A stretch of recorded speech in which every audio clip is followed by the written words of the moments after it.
আসসালামু আলাইকুম ওয়া রাহমাতুল্লাহি ওয়া বারাকাতুহু। হামিদুম ওয়া মুসাল্লিয়ান আম্মা বাদ। সুপ্রিয় দর্শক শ্রোতামণ্ডলী, আপনাদের সকলকে আজকের এই ভিডিওতে স্বাগত জানাচ্ছি। আল্লাহ রাব্বুল আলামিন আমাদের সকলের নেক আমলগুলো কবুল করুন, আমিন। আপনারা যে দৃশ্য দেখতে পাচ্ছেন, এটা হচ্ছে মদিনা বিশ্ববিদ্যালয়ের দাওয়া বিভাগের দৃশ্য। হ্যাঁ, মদিনা বিশ্ববিদ্যালয়ের দাওয়া বিভাগের যে বিল্ডিং, ওই বিল্ডিংয়ের ভিতরে অনেকগুলো সুবিধা রয়েছে। ক্লাস চলাকালীন যদি সালাতের সময় হয়ে যায়, তাহলে সালাত আদায় করার জন্য বিল্ডিংয়ের ভিতরেই আলাদা করে ব্যবস্থা করা হয়েছে। দ্বিতীয় নম্বরে, একতল থেকে দ্বিতীয় তলে যেতে গেলে সিঁড়ি রয়েছে, তার সাথে সাথে লিফটও রয়েছে। যদি আপনি চান লিফটে যেতে চান, লিফটেও যেতে পারেন, আর যদি কেউ সিঁড়িতে যেতে চায় তাতেও যেতে পারে, কোনো সন্দেহ নেই।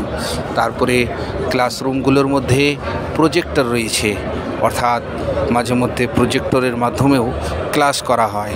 এখানেই শেষ নয়, বরং ক্লাসরুমগুলোতে মাইকেরও ব্যবস্থা করা হয়েছে। যদি মাইকের দরকার পড়ে বা অনেকগুলো ছাত্র রয়েছেন, ভালোভাবে শোনা যাচ্ছে না, এমত অবস্থায় মাইক্রোফোনও ব্যবহার করা যেতে পারে, কোনো সন্দেহ নেই।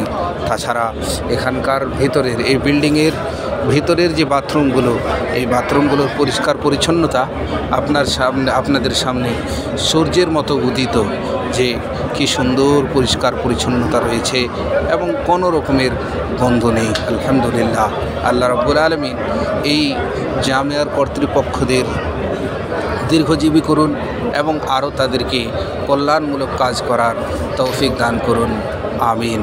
সম্মানিত ভাইয়েরা, জামিয়া ইসলামিয়া মদিনা মুনাওয়ারার ছাত্রদেরকে অনেক সুবিধা দেওয়া হয়েছে। তার মধ্য থেকে একটি সুবিধা হচ্ছে, প্রতি মাসেই ছাত্রদেরকে স্কলারশিপ দেওয়া হয় এবং মদিনা ইউনিভার্সিটি থেকে মসজিদে নববীতে যাওয়ার জন্য কোনো রকমের টাকা লাগে না। ছাত্রদের জন্য আলাদা করে বাসের ব্যবস্থা করা হয়েছে, যাতে করে পড়ার সাথে সাথে তারা ইবাদতও করতে পারে এবং বেশি বেশি করে নেকি অর্জন করতে পারে। এই জন্যই বাসের